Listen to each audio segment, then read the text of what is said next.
Bom dia, meus fãs e ouvintes. Aqui o cantor Michel Bresley, novamente aí fazendo gestão de público para vocês. Novamente vou ter que tocar num assunto delicado que não desrespeita a ninguém, e não é por eu ser figura pública que tem que ficar sendo trazido constantemente, que é a minha vida íntima. Novamente me difamando com mentiras, afirmando que eu tenho doenças sexualmente transmissíveis. Não tenho, nunca tive nenhuma doença sexualmente transmissível. Já fiz exame, não tenho nenhuma espécie de doença sexualmente transmissível.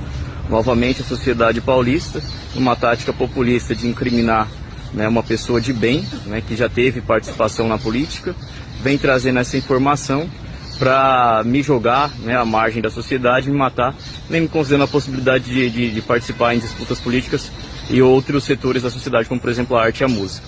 Então, eliminando essa fake news através deste Reels